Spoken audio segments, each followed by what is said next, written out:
인종도 참 대단한 황제다라는 생각이 드는 것이 포청천이 정말 대쪽 같은 인물이다라는 것을 잘 알고 있었기에 1056년 포청천을 카이펑부, 그러니까 이 개봉부의 부윤으로 임명합니다.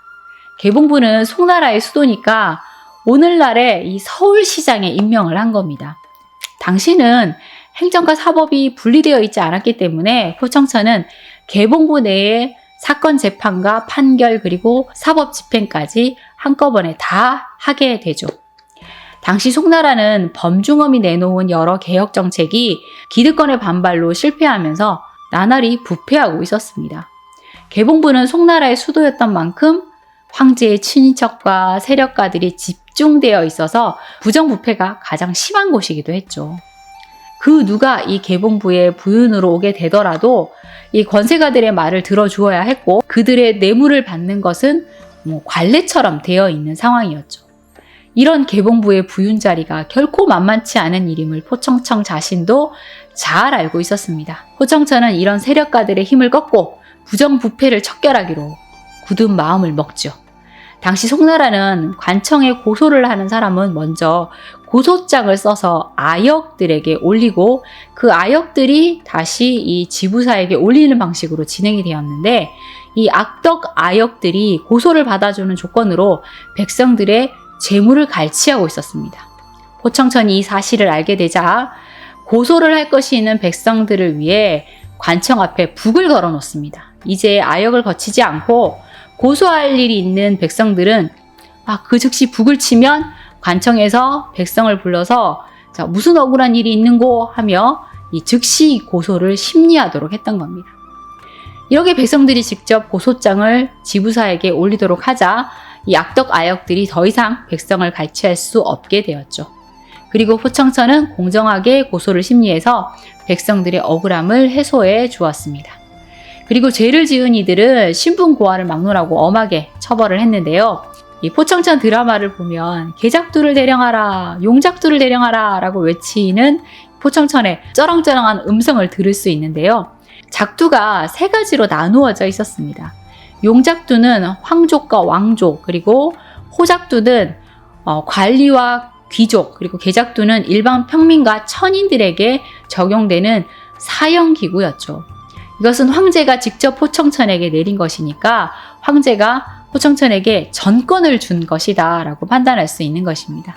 포청천은 이 작두를 이용해서 신분이 높은 자나 낮은 자나 사형을 당할 만큼 큰 죄를 지으면 직접 사형을 내리는 것으로 벌을 줄 수가 있었던 것이죠.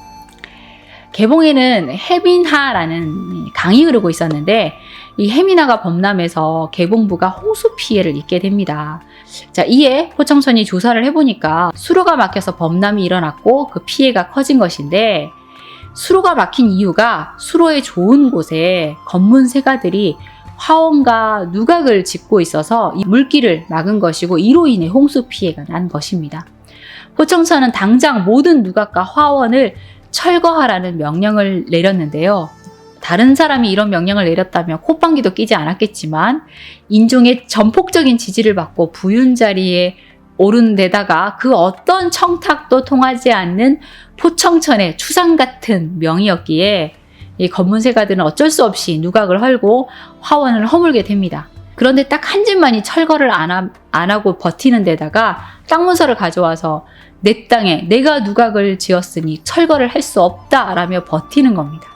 그가 이렇게 당당하게 군 것은 황실과 인척인 세도가였기 때문에 아무리 네가 포청천이라도 어쩔 수 없을 것이다 라며 이 배째라 스킬을 발휘했던 것이죠. 그런데 포청천은 철저한 조사를 한 끝에 그 땅 문서가 위조인 것을 밝혀내었고 이를 인종에게 직접 고해버립니다. 인종은 이 황실 인척에게 직접 이 누각 철거를 명령을 하게 되죠. 그러니까 포청천에게 황실백 따위는 통하지 않았던 겁니다. 1059년에는 당시 삼사사였던 장방평이 토의 재산을 헐값에 사들여서 자신의 것으로 차지한 것을 알게 된 포청천이 그를 탄핵해서 사표를 받아냈고 또 그 후임으로 온 송기가 술을 마시고 또 사고를 친 것이 또 포청천에게 걸려서 해임을 당한 일이 있었습니다. 그리고 왕규라는 인물이 있었는데 형노남노 전운사라는 관직에 있었고 조세와 교통을 맡고 있었는데 터무니없는 명목으로 백성들에게 세금을 걷어들여서 이 백성의 고열을 쥐어짜고 착취를 하고 있었죠. 도저히 견딜 수 없었던 백성들이 산속으로 도망을 가고 그 무리들이 모여서 또 반기를 드는 그런 사건들도 일어났습니다. 이후에 왕규는 이 강남서로 전운사가 되었는데 그곳에서도 똑같이 백성들의 고열을 쥐어짜고 역시나 또 백성들이 도망을 치는 일이 발생을 했죠. 포청천은 이 사실을 인지하고 2번이나 표문을 올려서 이 왕규를 규탄하게 됩니다. 왕규는 백성들을 박해하고 큰 해를 끼쳤습니다. 나라를 해치는 이런 나쁜 이에게 직무를 맡겨서는 안 됩니다. 하지만 왕규는 또 당시 재상인 진집중 등 이 고위 관료들과 친분을 갖고 있던 막강파워 대관료였기 때문에 파면되지 않고 이 회남 전운사로 이직하게 됩니다. 그런데 얼마 후 포청천이 왕규가 저지른 엄청난 죄를 알게 되는데요. 왕규가 강남서로 전운사에 있을 때 홍주지방 관리 변함이 자신의 비리를 알게 되자 그것을 또 고발할까 두려워서 변함을 무고하는 형사사건을 조작했던 겁니다. 당시 그 형사사건의 연루자가 무려 500~600명이나 되었다고 합니다. 포청천은 이 인종에게 다시 표문을 올립니다. 수많은 백성들이 왕규의 소나기에 쥐어 참혹하게 살해된 것을 보고도 모른 척 하시겠습니까?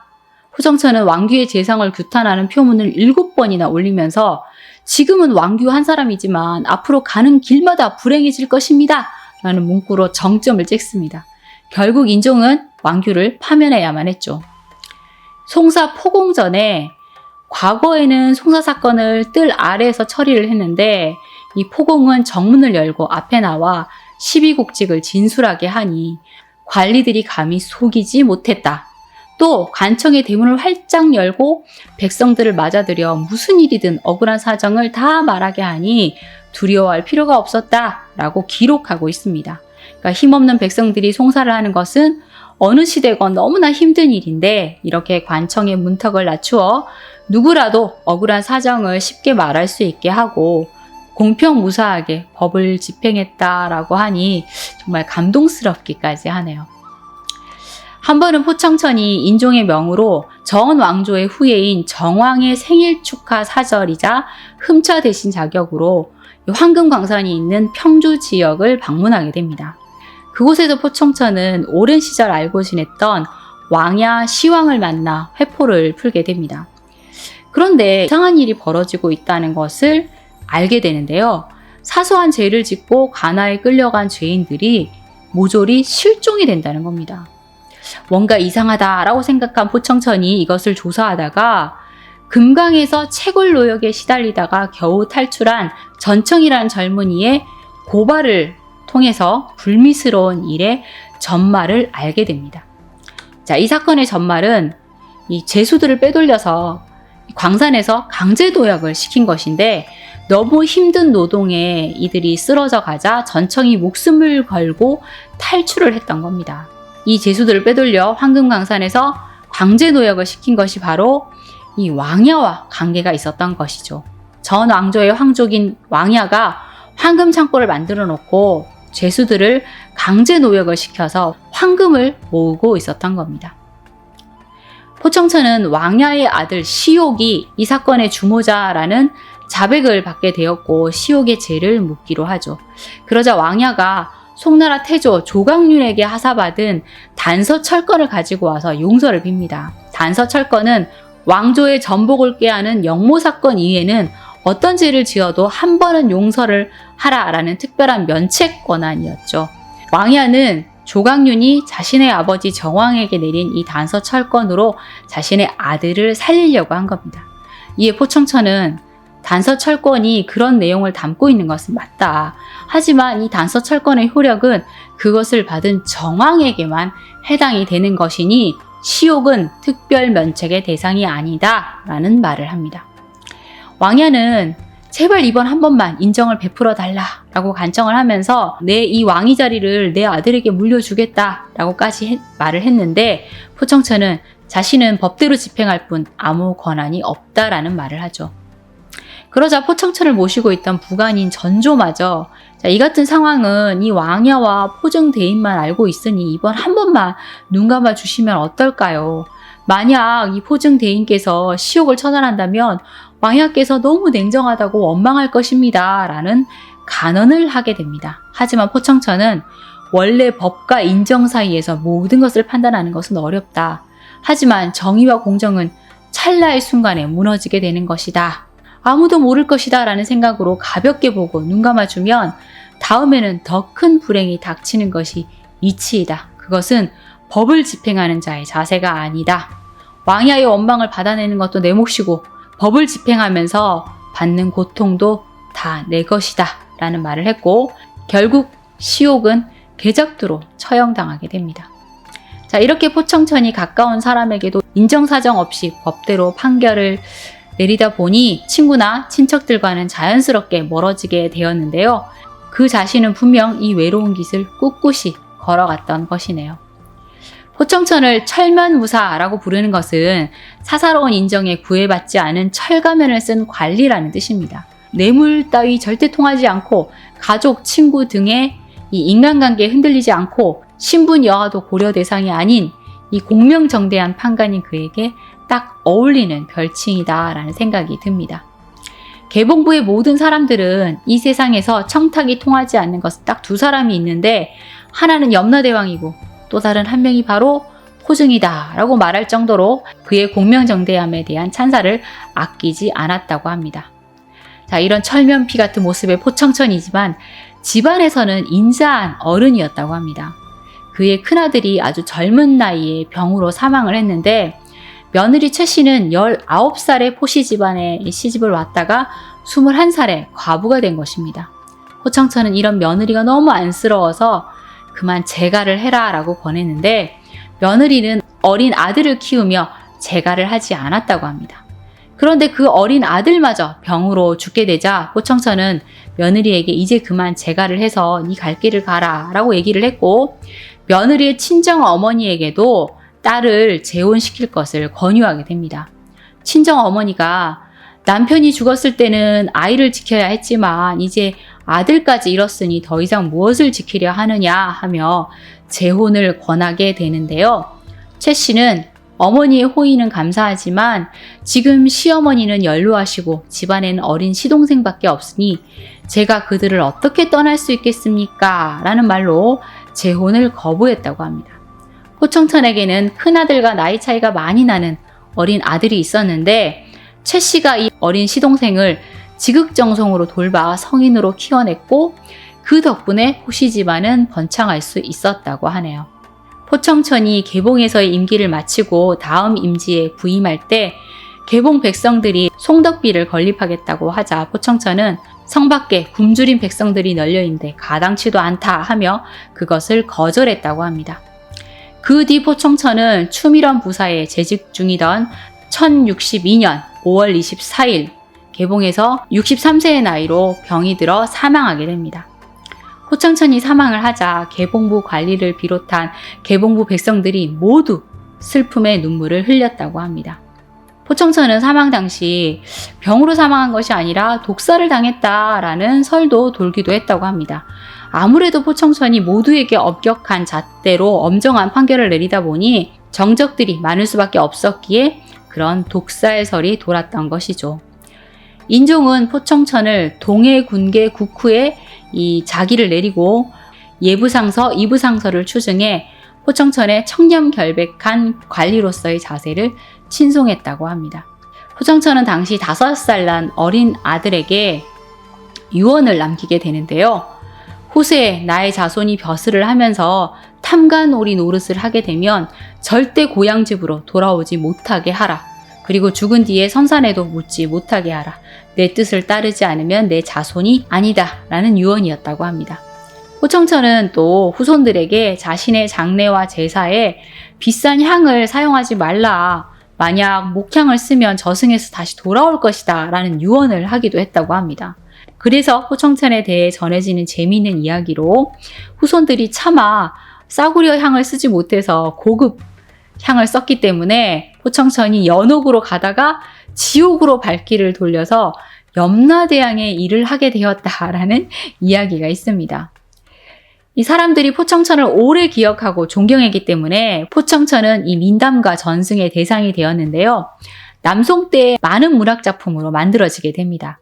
그리고 명나라 때는 수백 권으로 된 소설, 이 포공안, 그리고 청나라 때는 삼엽오희, 칠엽오희 등의 소설로 재탄생되게 됩니다. 포청천이 공명정대한 판관임은 분명하지만 이 수십 편의 드라마가 나올 정도의 많은 일화가 남겨져 있는 것은 아니라서 우리가 드라마로 보는 이런 많은 에피소드들은 사실 이 소설 속의 에피소드라고 할 수 있겠습니다. 이 포청천의 이야기를 바탕으로 만든 희곡 포공이는 남송 시기에 공연되었고, 그리고 원대에는 잡극과 설서로 성행하게 되었고, 명대에 와서는 전기로, 청대에서는 지방이와 경극 등으로 공연되게 됩니다. 경극을 할 때 포청천의 얼굴 분장, 즉 건보를 검은색으로 하게 되는데요. 경극 건보에서 흑색은 정의, 강직, 용맹, 무모함 등 다양한 의미를 나타내고 있기 때문이라고 합니다. 포청천의 이 흑색 건보는 그의 강직하고 정의로운 성격을 표현하기 위함이라고 하네요. 이렇게 포청천의 얼굴을 검게 표현했기 때문에 눈썹은 흰색으로 나타냈고 미간을 볼록하게 표현을 했는데, 이것은 백성들의 억울함을 풀어줄 때 항상 노심초사했기 때문에 이 볼록하게 미간이 튀어나왔다고 합니다. 이마에는 이 달 모양의 점이 찍혀 있는데요. 그에게 전해지는 전설로 포청천은 초자연적인 능력이 있어서 낮에는 인간 세상에서 이 공무를 처리하고 밤에는 저승에서 공무를 처리할 수 있었다고 하면서 달을 사용해서 이승과 저승을 자유롭게 드나들었다라는 것을 나타내기 위해서 달 모양을 그려 넣었다고 합니다.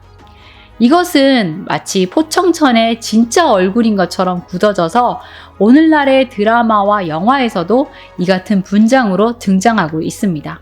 사실 포청천의 얼굴 생김은 이와는 좀 거리가 멀다고 합니다. 포서원기의 기록에 보면 그의 초상화를 보면 준수하고 단정한 모습으로 특별히 다른 사람과 다를 바 없다라고 되어 있습니다. 실제 포청천의 얼굴은 좀 흰 편이었다고 하고 그의 실제 키는 165cm 정도로 그렇게 큰 키나 덩치가 큰 것도 아니었다고 합니다. 자, 오늘은 추억의 드라마 판관 포청천의 실제 인물 포증, 포청천에 대한 이야기 해보았습니다. 그의 영혼이 깃든 정의로운 판관이 더 많아졌으면 좋겠습니다. 여러분 좋아요와 구독, 알림 설정 잊지 마세요. 지금까지 수다몽더 히스토리였습니다. 감사합니다.